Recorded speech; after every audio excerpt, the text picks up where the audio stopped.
from season 4, episode 7, could be the greatest episode of From that we have ever seen. When I think about everything in this episode that went down, this is what I've always been wanting from this show. I wanted monsters, I wanted mysteries, and I wanted answers. And in this one, we got all of them. So we are going to go through this whole episode. I'll break down all my theories, give you a little bit of a recap, and also tell you a review of the episode. And if you're into that, let's get this thing popping. So when we look at every season of From, those episodes where we can see that they're clearly setting the pieces on the board. And then they have those episodes where the board is completely flipped over. This episode was the board being completely flipped over. We got monster action. We got Fatima's powers going somewhere I did not see them going. We got Henry walking around town looking like a man whose whole life just got audited by the FBI and it just does not know what to do. And we got Victor out here collecting teeth like he's some type of fairy tale monster, and we'll get back to that in a second. And then of course we have Sophia just lurking in the background, smiling. But if you lock on to one thing about this episode, this is what I really want you locking into.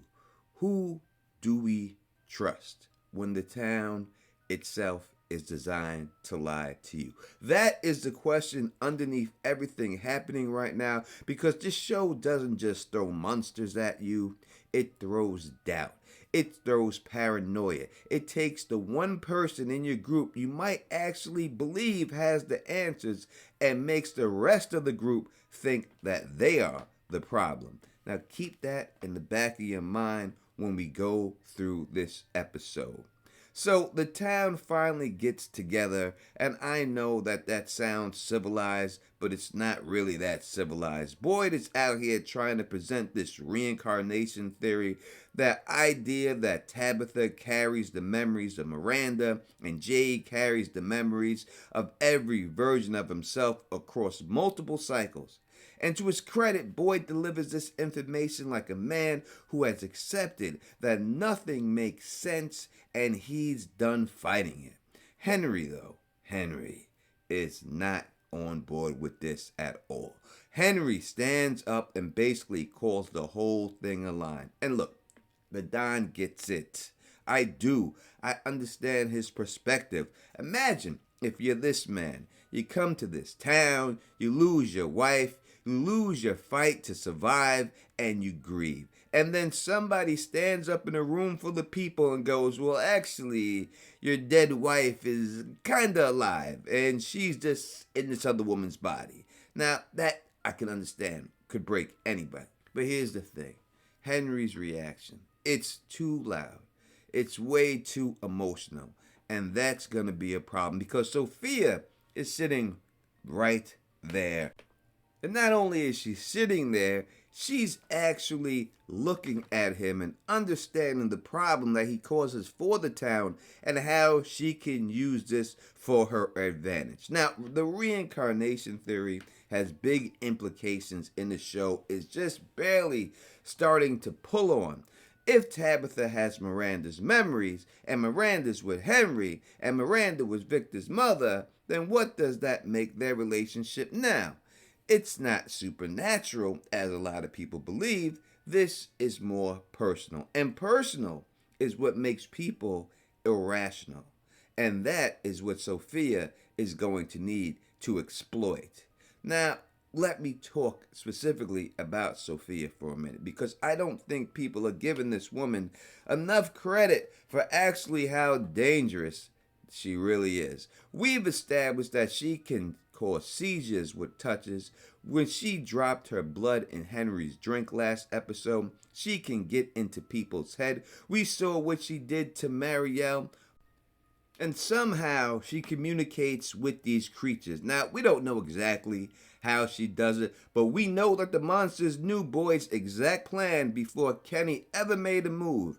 That part is very critical. Now let's think about that. Boyd comes up with a plan. Sophia watches a Boyd leave with a totem, and somehow Sophia gets the monsters to not just stand there, but to coordinate. They specifically made a point of letting you know that these things have a specific pattern. And by the time Kenny is running for his life, trying to stab the milkman, every single house entrance is already blocked. Now, this is not a coincidence. That is an intelligence operation. Sophia isn't just an agent of chaos. She's a strategist. And she told Pastor Dunn straight up, her favorite part of the story is watching the town tear itself apart. She's not here to win a fight. She's here to watch the town destroy itself from the inside out. And she's doing it at a masterclass level right now. She stays at Colony House during the night because of the attack, and she says it's really dangerous outside. And because she's hot, this guy just lets her right in. Then we see Roger's dead body burst through the door like, the Kool-Aid man. That's the only comparison I could really get him. You know what I mean? Or just the Kool-Aid man of corpses. And oh yes, she resurrected Roger. Let me not gloss over that for a section. The woman was out there smelling eggs, cracking them over a dead body, channeling whatever ancient energy she has access to. And that man got up, walked, and burst into Colony House. And the dolls, the ones that got taken out by the settlements at the totem, they can't be stopped by the talismans that Jade put on the door. So Colony House, which was supposed to be safe, is now compromised. And Sophia is at the top of the stairs watching, and she's very satisfied while she does. Now, I believe that Roger was not a monster at this time, that she just brought him back from the dead. He ripped at his mouth because he wanted to say something to them. And that's the reason why his mouth was sewn shut. Because when we seen him go after the people, he did not go after them to kill them. He went after them for help. And then Elgin wound up killing him, which he could have had important information if they just would have gave him a chance. But it was the fear that everybody had that made them kill their own person. And I think we're going to see that repeat itself over and over again. So let's talk about the totem situation, because I've seen people talk about this and they're confused on why they didn't work on the creatures when it works on the dolls. Now, here is what I think is happening. We got to look at everything here as a specific nightmare. And every nightmare that we see has some type of specific condition in order for it to be defeated. Now, the dolls at the settlement, we see that the totems kill that, right? The music box, we seen that when that got destroyed, we got rid of the little insect monsters. And we have seen the worms already be able to take out these nightmare creatures. Back in season 2, Boyd contracted the worms from Martin. Those worms are what killed Smiley. That's the one time we've seen those creatures actually die. So the totems doing nothing to the milkman isn't truly a writing error. It's the show trying to tell you these things each have their own rules. You have to figure out each rule for each one of them. The real question is, how do you get the worms into a fight against the creatures when Boyd can't actually go back to fulfill them with Martin? But he can. We know that torch, as long as he lights it, allows him to go back into that place. We've seen him do it when he destroyed the music box, so we know he can transport himself back there. But if Martin is already dead, then what's he gonna do? We've already seen Boyd search for the magic bullet already. He thought that it was going to be the bile, and it turned out to be the worms. So this is when Julie's story walking ability becomes so crucial. If she can walk right to the moment in the past, right to that time and place, maybe she could be the one to access some of these worms in her body. And then they could divvy them up between people. And I think that would be the only way we can see them at all kill any of these monsters. Now, the show is slowly lining up all of these pieces. Julie can story walk. Jade is mapping the tunnels. Boyd knows the weakness. They just really need to put it all together before Sophia burns this whole town down. Now, we need to talk about everything that happened with Kenny. Kenny is trapped. He's got nowhere to go. The monsters have blocked every house. He makes it onto the bus, and then standing in front of him is Smiley. Now, they reveal in this episode that personally, Smiley is the one who kills everybody's parents. Killed Miranda's, Victor's mom, and now we know that he killed Kenny's father. And he said he made a little noise and stuff like that. And he made this really personal for Kenny. And in the moment, with no weapons that work, with nowhere to run, I gently thought that Kenny was going to die. I don't know how I allowed myself to think about that for a second. I know the man's got plot order, but inside of my head for a second, I thought Kenny was going to go, and then Fatima screamed, and Smiley stopped and turned back into his human form. Okay, now let me explain to you why this matters so much. When Fatima was building the golem, she told Boyd and Kenny that ever since she gave birth to Smiley, she felt connected to him. Like she feels what he feels. And Boyd and Kenny kind of just filed that on, okay, moving on. But Fatima really took it seriously enough that she built this golem, a figure from the Jewish folklore, specifically designed to be a protector, hoping it would sever the connection between her and Smiley. Instead, it seemed that maybe it made that bond a little bit stronger. And now the connection just saved Kenny's life. Fatima can literally see through Smiley's eyes. Now think about that.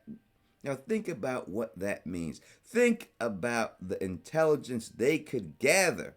Think about the possibilities. How is the man in yellow communicating with him? So could Fatima be the one to figure out who Sophia is? Because if she can take this man's memories and this is how they're communicating, some hive mind situation, then she would know where that source is coming from. Now imagine that she can actually take control of the Smile Monster 100%. Imagine having a creature on your side, not just neutral, but really on your side. But there's always a but with this show, something that's going to go wrong. Because in the folklore of the Golem of Prague, which Fatima literally names, the Golem eventually did have to be shut down, locked away, because it became too powerful and too unpredictable. So this is a double-edged sword.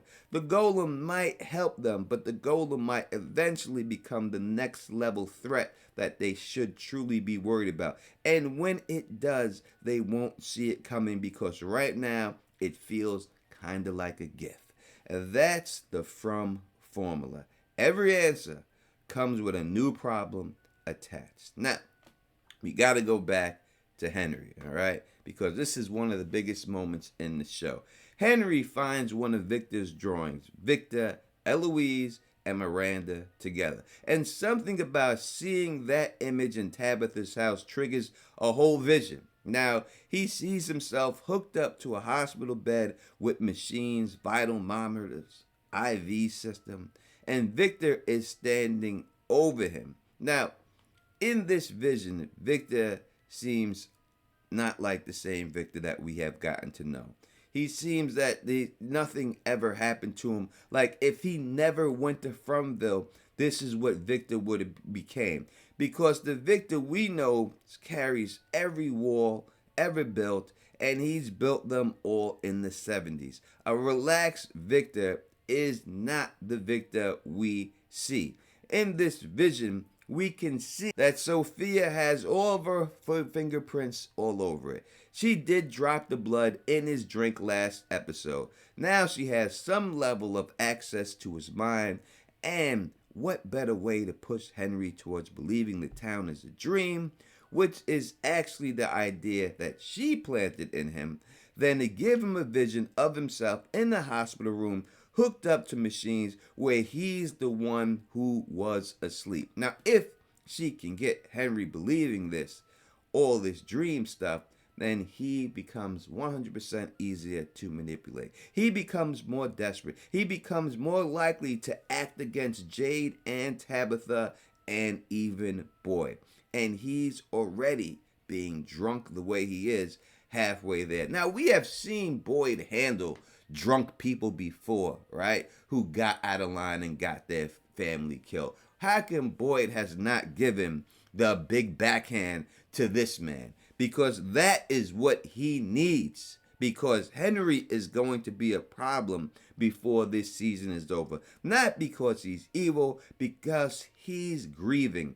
And the grief in this town is a weapon that Sophia knows exactly how to pick up and use. Now that since I've given you the rational theory on that, let me give you the unrational theory on this. This easily could be real, what Henry seen. And this easily could be a parallel universe situation. When we look at Henry's house, when Victor goes inside, if you look at the wall in the picture, you can clearly see that Victor and that Eloise are a lot older than the ones that went into town with Miranda at that time. So we also see the light flash right before his eyes, and Victor is there. Eloise is not there. Why they didn't show Eloise? We'll talk about that. This is not the first time they've done the light before the eyes like that. They did the light before the eyes with Donna in the episode before. They did the light before the eyes with Jade when he was underneath the tree, and they also did the light above the eyes when Jim was hanging and he had the flashlight. So it's not the first time we have seen this light under the eyes. And we look at it as a parallel dimension.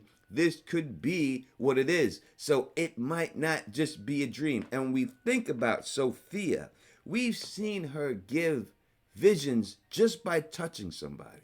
We've seen her do that to Marielle. All she had to do was touch her. So why would she have to give blood to this man in order for him to all of a sudden have visions?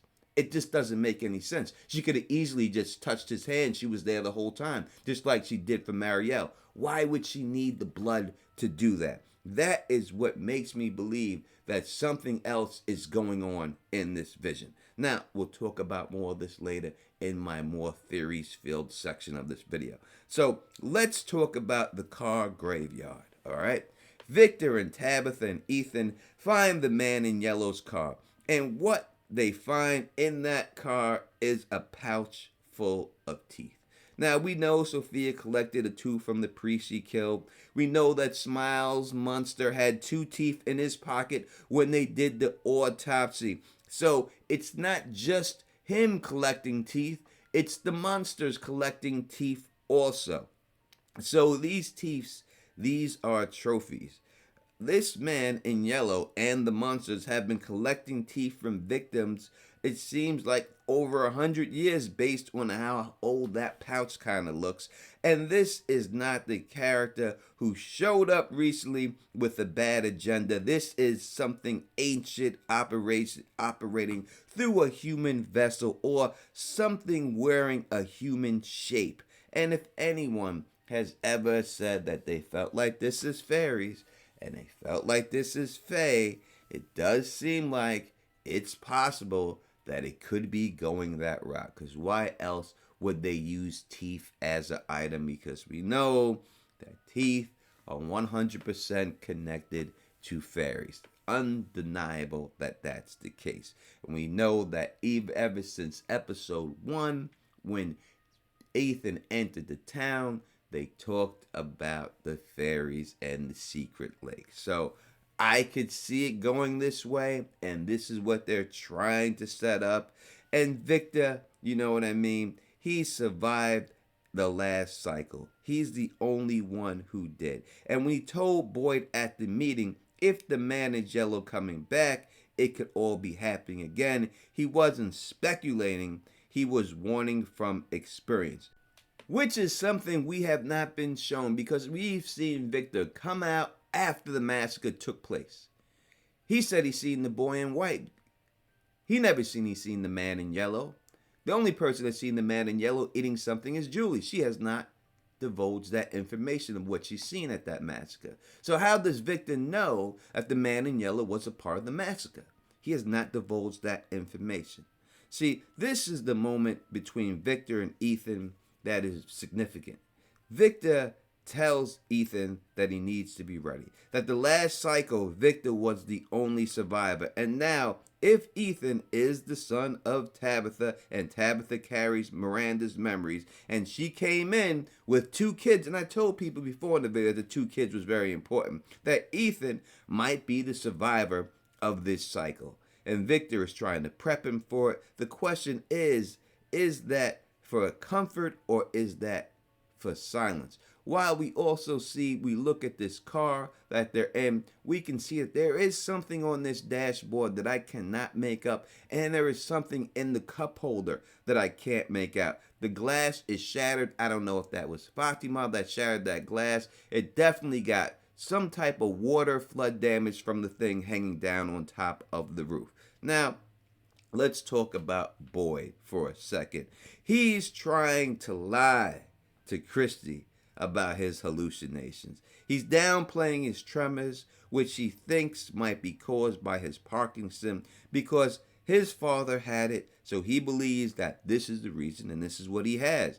He found a photo from Abby on their wedding day inside a random toy in Colony House that we've seen our girl Acosta playing with. Now, Boyd is a man who has held this town together for his sheer force of will throughout the time he has been here. He has carried guilt about Abby for 4 seasons. He's been haunted by her in the dungeons, grabbed by her hand from beyond the grave, and visited by ghosts like Father Kotri. Boyd, you need to get your jelly roll on and just say, I am not okay. Because you're not. All right? And now he's leading this mission, making calls, sending Kenny in place because his hands won't stop shaking. The worst version of this is Boyd's condition gets bad enough that he can't be relied on when the town needs him the most. And nobody will see it coming because Boyd will never tell anybody.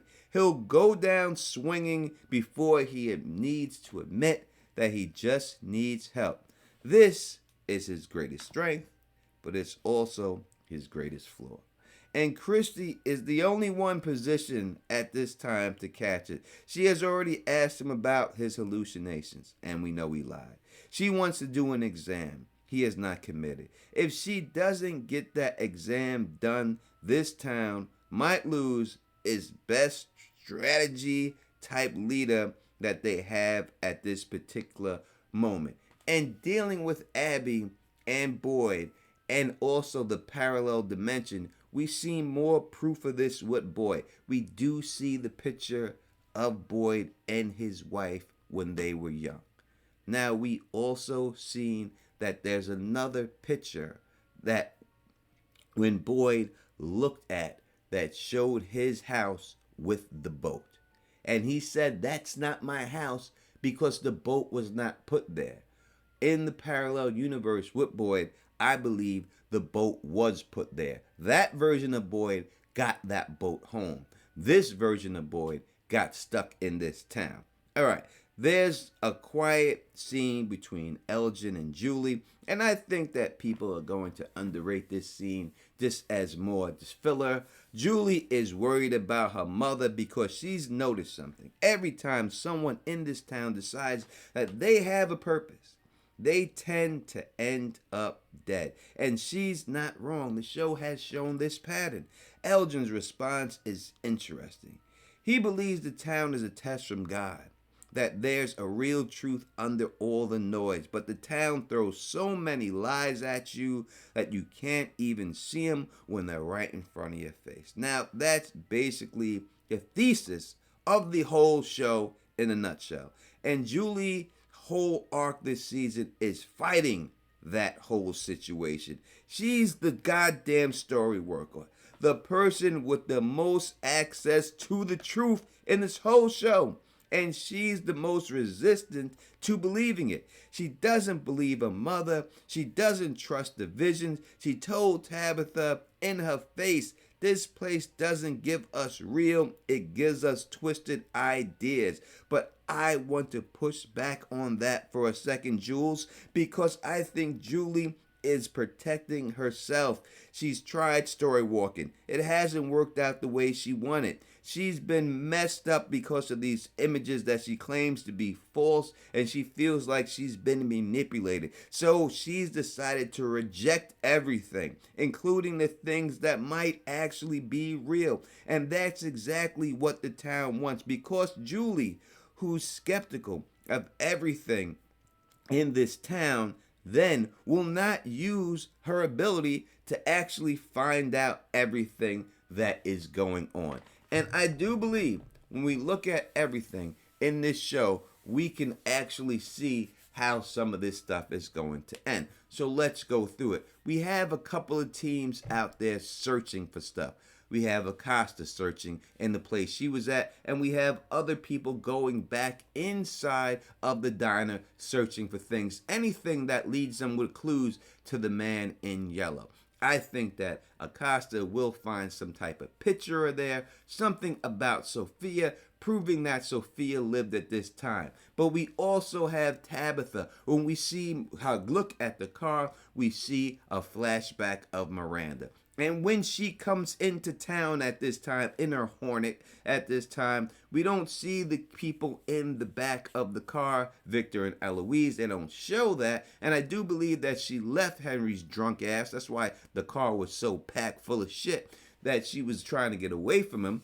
She goes out there and she sees two girls standing outside. One who looks like she's carrying a camera, could be the Polaroid camera, and we can't make out the other one. It's possible that it was blurry because one of those girls could have been Sophia.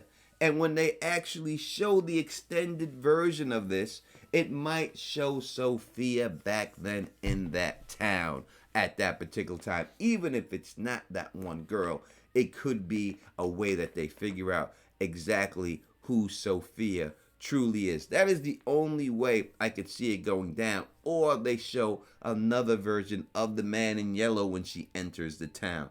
But Victor said the man in yellow entered the town after she got there, which would mean if they did see Sophia, they would know that, hey, you lived here. How were you here in the 70s and you ain't aged a second, girl? How come you the same age? Put it all together, and then that's how they would uncover that this is the man in yellow, that something fishy is going on here with Sophia, and that's how they could bag up that whole situation. Colony House, I think, is done for. I don't think it's going to exist in a little bit. I do believe that it's a good chance that Colony House does get burned to the ground. We've seen a house on fire in Victor's drawings before, and I think that this may happen to Colony House. Not only did they have that door sealed off, but they have the door itself sealed. And this is not the first time that it's happened. These people know that they're not supposed to access that door. But when we see Jade making the map and with Coach Kenny down there and everything, they once again bring up Jade's business. Right? And then they beat you in the head with it. With Kenny saying, yeah, everybody knows about your business, Jade. There's a reason why they are bringing up that business. And that was a software company for quantum computing. And they had him using wires to flesh out this map. And he said that this is exactly the same way that he built that whole company. Now remember, Jade is the one who said that they are no more than rats in the maze hunting for the cheese. And if we look at the board that he built, That's exactly what it looks like. But Jade also said that people like him, are the ones who place the cheese. And I still believe that even though we have seen chanting and incarnations, and it looks like magic, and I'm not denying that that's what it looks like. They are definitely showing you all this to make you believe that this is magical, and it 100% looks magical. But I still have my doubts that this is the route that they're going to go with this show. I still think it's something else. And it may have a little bit of magic in it, but I still think the overarching villain in here could be something that does not have anything to do with magic whatsoever. Again, Henry's situation is very suspect to me. I think that vision can easily be a parallel dimension, not something by Sophia. Because in the end, if that's the case, explain why she needed blood for Henry when she did the same thing to Marielle with a touch. She could have easily touched it and it would have been easier for her to do. But Henry, I do believe, is going to be the biggest issue. Because he's going to believe that he can get to that parallel dimension by dying. And that these people, all they have to do is die. We know that Victor has the exact replica of the gun that Henry pulled out on Tabitha already inside of this place. They say they took away the bullets, but if he gets his hands on that, does Henry try to commit a massacre? Or is Henry the person who just jumps off the top of the colony house, just like we heard Victor say somebody else did? One of those things is going to happen. But which one is going to happen? Let me know in the comment section. And since this video has been going on so long, let me end it right here for you. And I'll be back with a more in-depth theory video, because I think I have the answers to all of these questions right now. And I'm sorry I could not get this out earlier, but I have to watch the actual episode when it comes out and then drop this stuff for you. So, if you like the way I do this, please thumbs up this, spread this across the realm, and of course, subscribe. And until next time, you know who it is. Peace and stay sexy.